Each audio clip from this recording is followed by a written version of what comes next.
to goal. So, welcome. I'm pleased to see everybody today.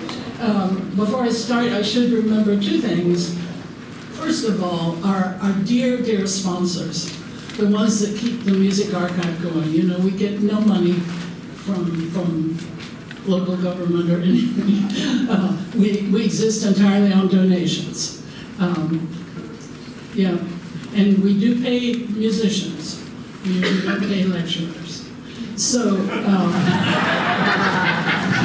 but you can't help that. I mean, anyway, that's why I saved back in the day. Anyway, do, if you can, support the Music Archive, because I think it is a treasure here in Sarasota, and the programs they put on, yay! And the repository, and visit us in our new location. And the other thing that Dave reminds me to ask you is if you could turn off your cell phones. And if you can't, make sure it's programmed to play in the right key.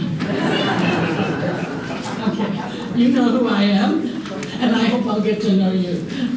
So, before we start, be forewarned.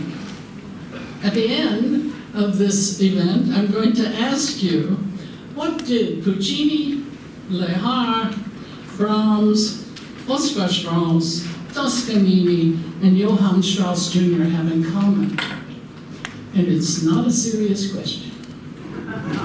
So you can think about that. The turn of the 19th to the 20th century is known, interestingly enough, by its French name, fin de siècle. And it was the stuff of legends.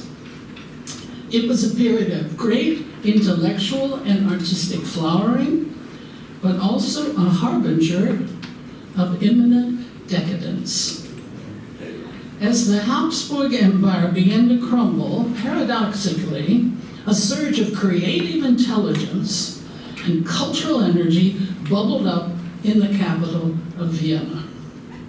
The swirling waltz, which had been reinvented from humble origins by Johann Strauss Sr., had conquered Vienna and become a metaphor for the vortex of lively debate, spinning around a variety of contrasting viewpoints in the arts, literature, and of course, politics.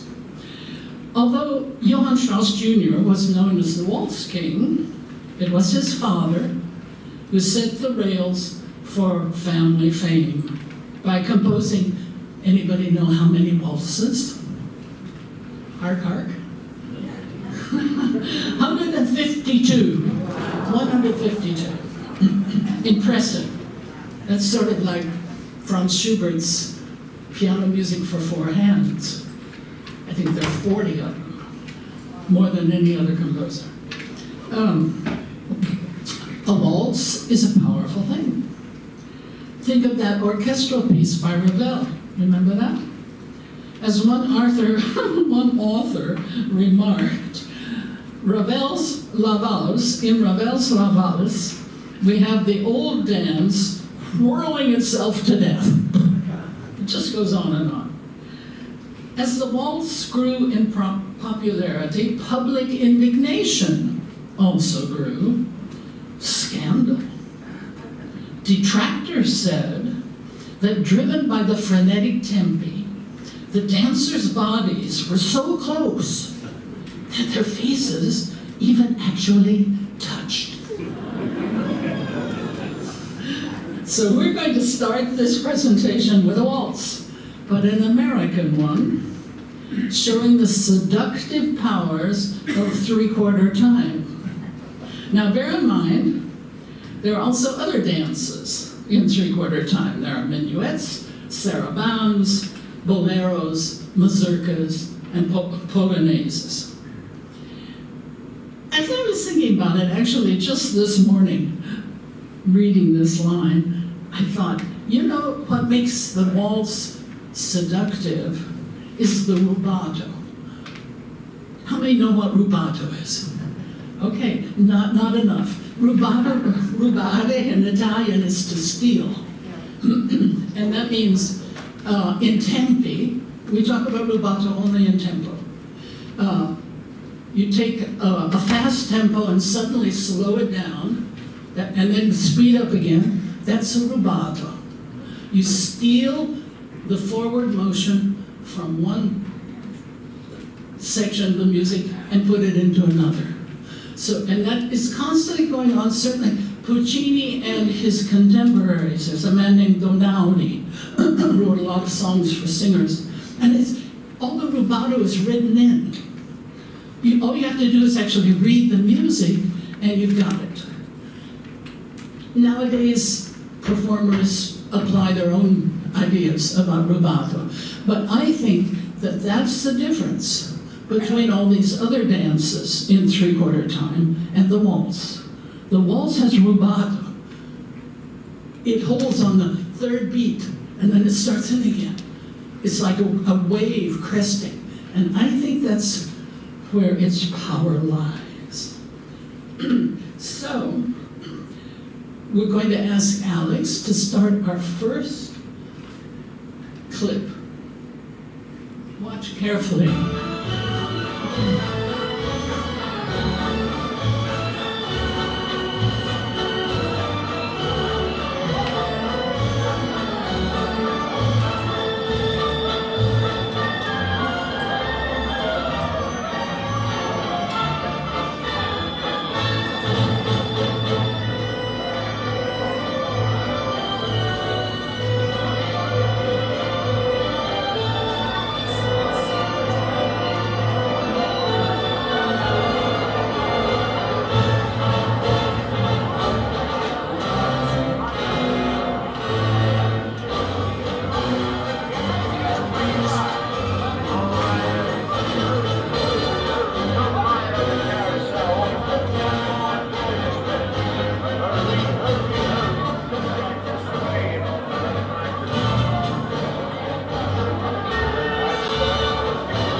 Their bodies didn't touch, but I think the intention was clear.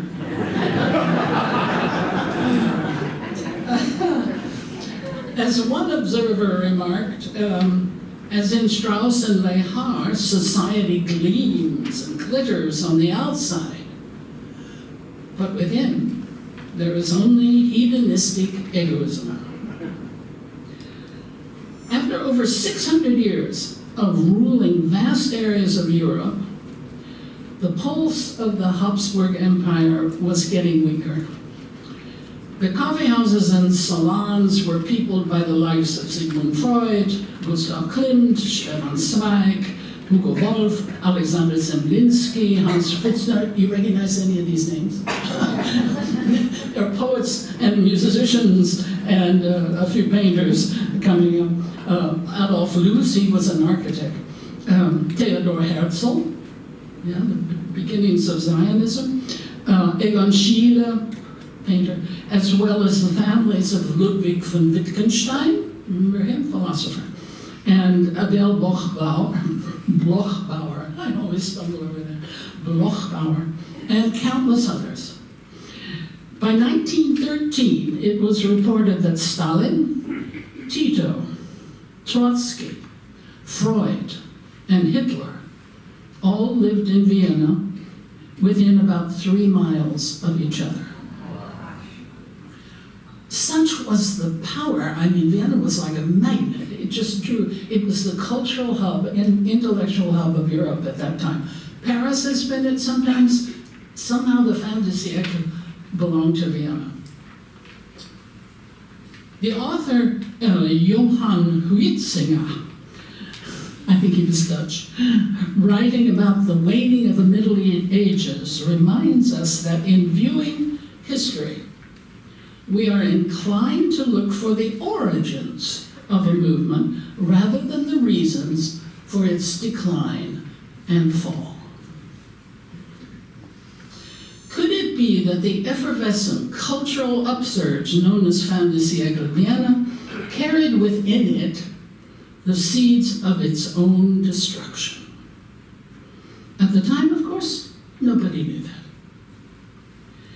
Now picture a middle-aged musician, successful bandmaster, meticulously schooled in the art of music by his father, his uncle, and the supportive society around. He dreams of being a successful opera or operetta composer, so he moves to the cultural hub of Europe, Vienna, and the home of the waltz king, Johann Strauss Jr. However, after writing 5 works for the stage and having them produced, and received without enthusiasm by audiences, not good, this hopeful composer had sufficient reason to doubt his own talent and aspirations. If Franz Lehár had then laid down his pen and contented himself with being just a bandmaster and composer of amiable dance music, an opportunity to transform the world of music would have perhaps passed to someone else. But Lehár was nothing if not persistent. Sources differ, but I count 36 musical stage works by Lehár, out of which 6 are still performed today. It just proves it's not all that easy. You have to try and try again. Franz Lehár was born in 1870 in Hungary, just 4 years before the premiere of Johann Strauss's operetta Die Fledermaus, and 5 years before the first performance of Georges Bizet's Carmen. Lehár's father came from the eastern German-speaking lands in what is now known as the Czech Republic, where he was director of military bands for nearly 4 decades. His mother was a Hungarian of German heritage.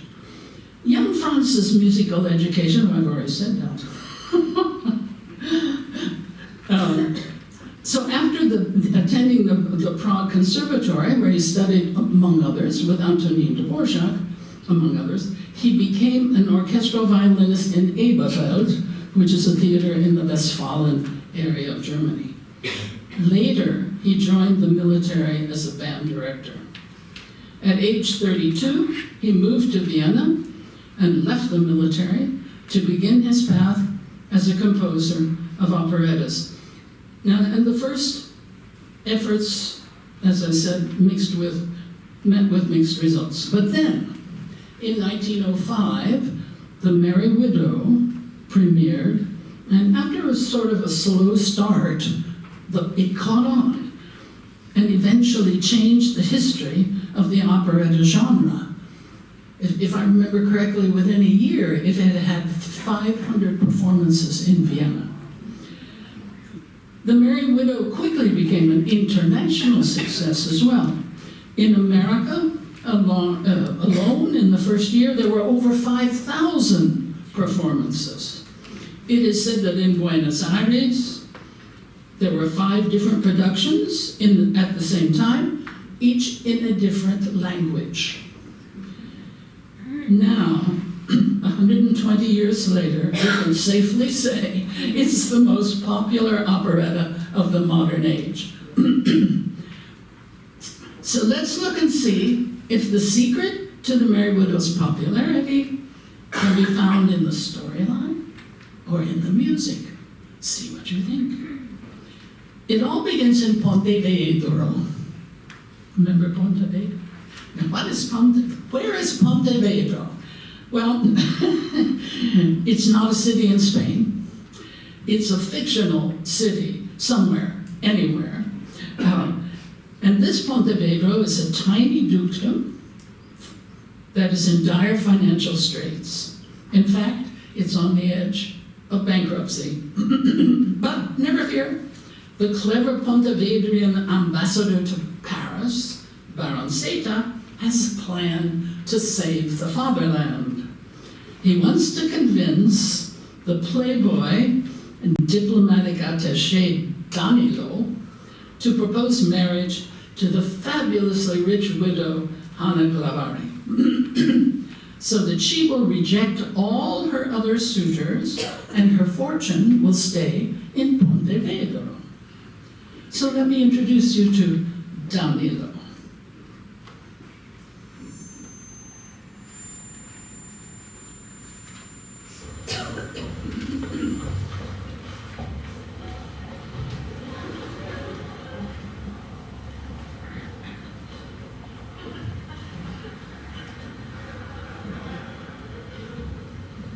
Well, I'm here. Where's the fatherland? Ah, you're here. Well, I'll inform His Excellency.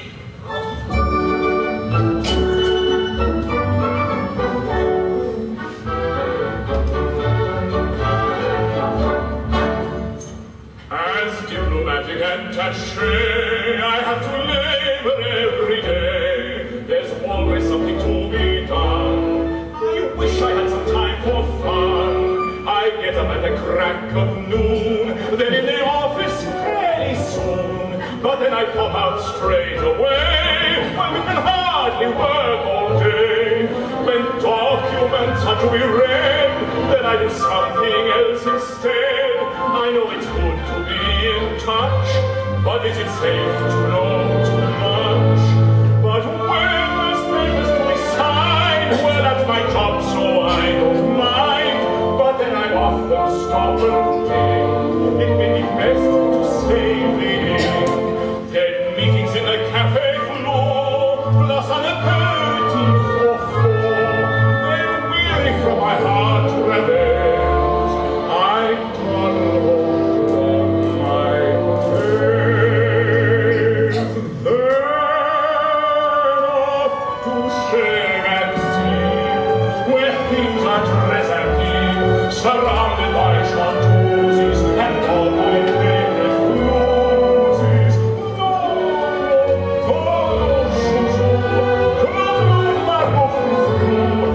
beloved Pontevedra, I'm doing it all for you. And time you of champagne and bells to entertain, a dozen fragrant lilies cavorting in their frieze.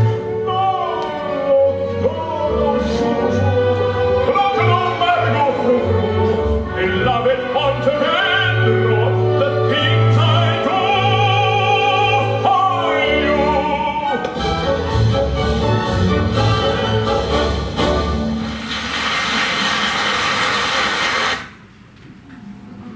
Anyone know who that is?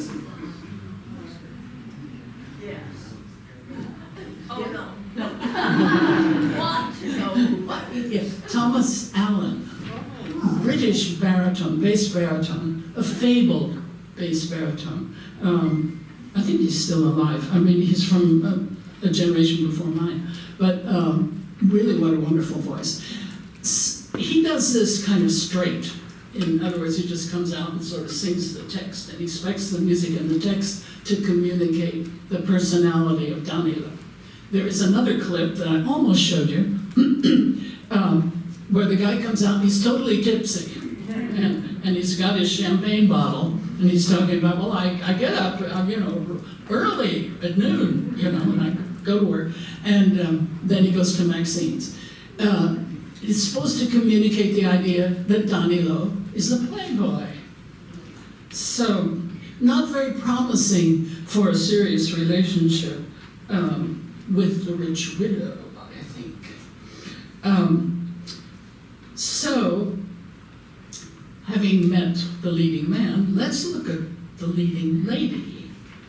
And she's the focus of all the attention. Usually her entrance is at the top of a beautiful stairwell, where she comes in, gowned and coiffed, and usually there are men lined up all the way down the stairwell into the floor of the stage.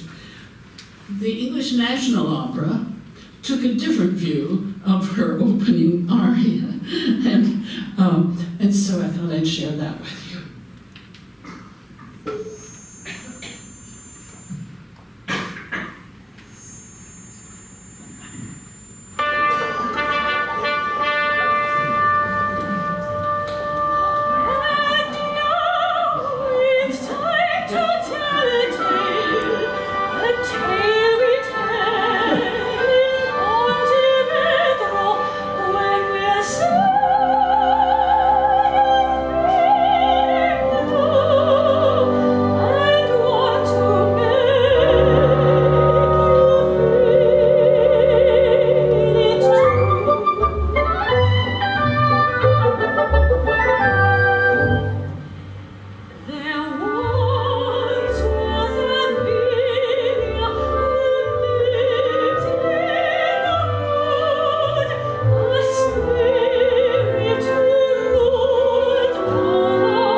song, but not in triple time.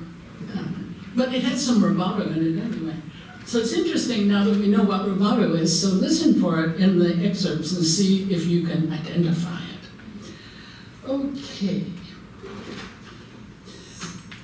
With all of this scheming and plotting around the much sought-after widow and her wealth, the ambassador, Baron Seta, has completely overlooked the fact that there is a budding flirtation going on between, right under his nose actually, between his own wife and Count Camille de Rosignan, a French diplomat.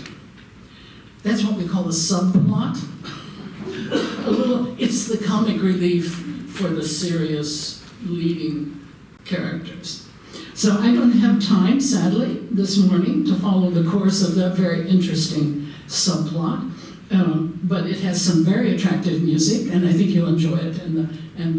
Their names are Camille and Valenciennes, and it's very cleverly done. And if you go across the street to the opening of The Merry Widow at the Sarasota Opera, you can find out how that all ends. In the meantime, Danilo, who had once rejected Hannah because she was from a poor family, not an aristocrat, is making progress at restoring their former relationship. So now we have the famous Merry Widow waltz. And I'm going to ask you a question after this. Okay, the singer in the previous clip was Sarah Tynan, and I said it's English National Opera. Sadly, the Great Britain has either cut or withdrawn all support for English National Opera and told them to go out into and they were a fixture in downtown London. Maybe you've been there. Oh yeah, Rosanna's been there. And now they're sort of hanging on and trying to cover the suburbs, as it were. Okay, let's move right on. The very famous tune.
dark corner with him. Dmitri Hvorostovsky. And well, in this case, a mezzo-soprano, and you know who that was? Thank you. Yeah, Elena Garan, as far as I know. Yeah, and did you hear the way they sort of stretch the third beat, you know, and it's that tension, you know, that tension and release. Actually, in theater, they talk a lot about conflict and release as the thing that propels drama. And in music, it's tension and release. So, you know, the waltz is a good demonstration. Right. So, you recognize the melody, right? You've heard it before. And you would remember it. So we call that an earworm. Yeah? An ohrwurm.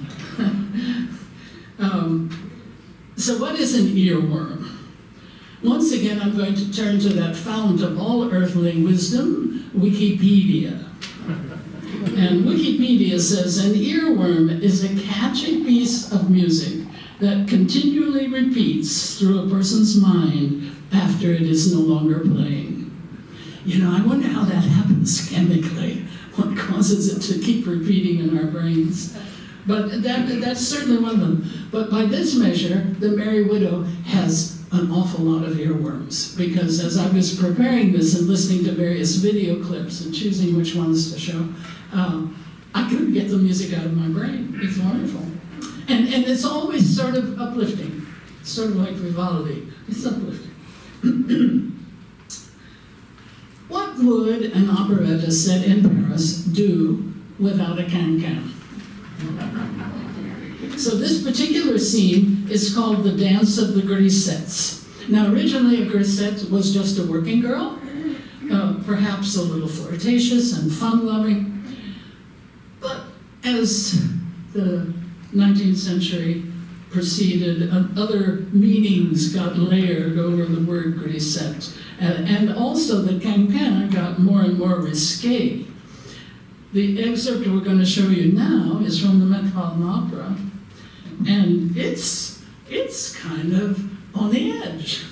So if you don't mind, Alex.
there's another part of it, like a reprise, but that is a shorter version. Anyway, kind of fun. And if there's really the ladies in the chorus, they're very talented dancers. I think perhaps it's dancers who sing. Okay. Sadly, Franz Lehar's successive operettas could never quite match the popularity of The Merry Widow, and out of circa more than 30 stage works, some were only one actors actually, only 6, as I said before, are performed today. But some of those songs have become standard repertoire for singers, certainly in German-speaking countries. So Lehar's star began to fade a bit. But in 1920, an immensely talented young tenor named Richard Tauber appeared for the first time in a Lehar opera called Zigeunerliebe. Zigeunerliebe is Gypsy Love. At the same time, Tauber was making a name for himself as a brilliant musician, artist, and stage personality in the traditional lyric tenor roles of grand opera. This is not common in Germany. I don't know much about how it's handled here in America, but in Germany it's usually a different set of singers do operettas than do grand opera. There are a few, there was a tenor named René Colo. His father was an operetta composer, and he made the transition from singing operetta roles into grand opera, but it didn't last terribly long. Anybody know René Colo? I sang a couple of times with him. Yeah, very beautiful voice, lovely voice. But Richard Tauber was the first of that sort of genre that could sing the lighter music as well as the serious grand opera. He was a lyric tenor, but it had a lot of head. And I did find a clip on YouTube, a very good one, from 1928. I couldn't imagine 1928 that the video quality and audio was so good. So if you're interested, go poke around on the internet, Richard Tauber, and you can see he had a certain magnetism. And his magnetism and his musicianship and his artistry and the voice all combined to make him a magnet in theater of the time. And that was very helpful to Franz Lehár. So Lehár got on the Tauber bandwagon and wrote several operettas with outstanding sort of starring tenor roles. Richard Tauber became the heartthrob of German-speaking music world, and actually when I lived in Germany, he was ubiquitous, sprichwörtlich, they would say.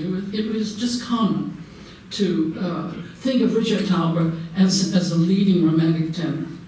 So in order to accommodate the fact that Tauber's stardom was growing, Lehár wrote these other operettas that are a little more serious. And the songs became more like Puccini, sort of Puccini-esque.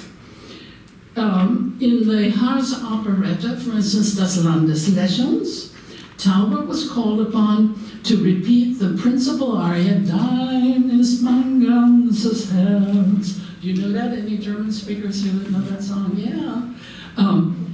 He was called upon to repeat that song at least a half a dozen times in each performance.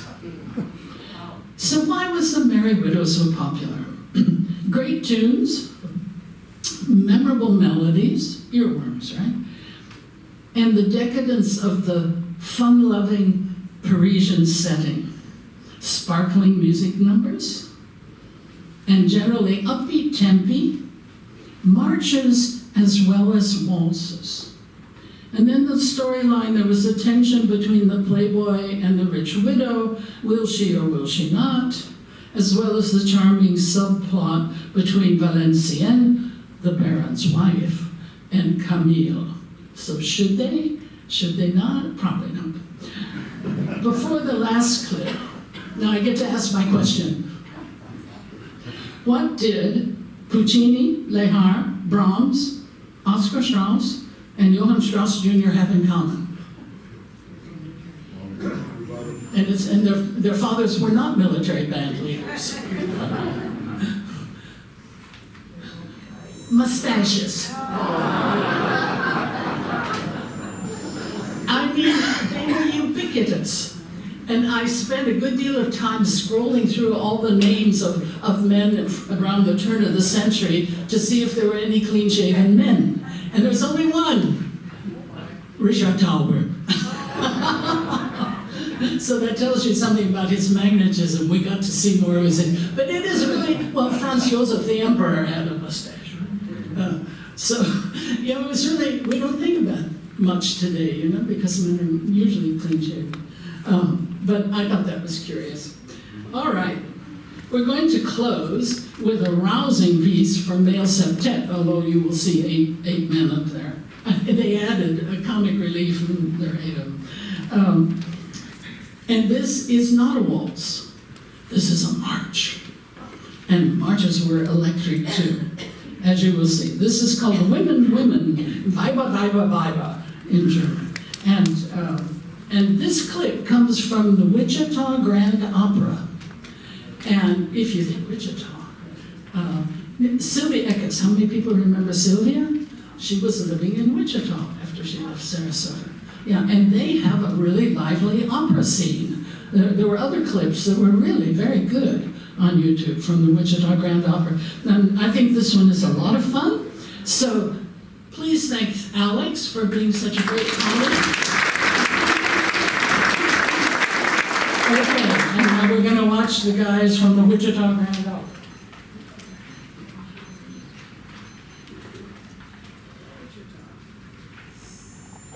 I tell you, she will marry me. You leave the widow alone. Once I rule her properly, she cannot resist. Cross me and I will run you through.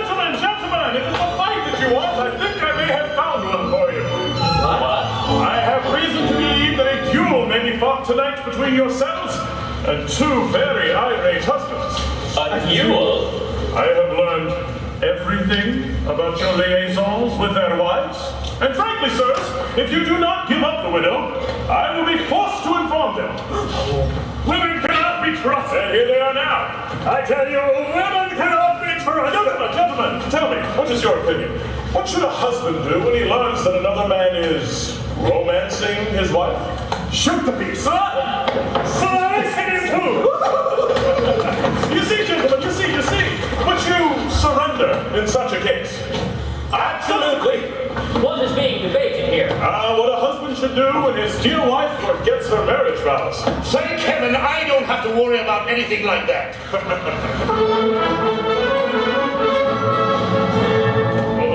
All the women, what a puzzle, yes they are. And a man must learn their secrets, or he'll get very hard. Like a hunter with his quarry, like a trooper with his fish. You must choose your bait and concentrate to capture an empty dish. With aim, may the Lord has no soul and soul and soul and soul. You take the knives and master soul and soul and soul and soul. Is he a haughty man, pathetic soul and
concludes the presentation, and I'll see you at the Sarasota Opera.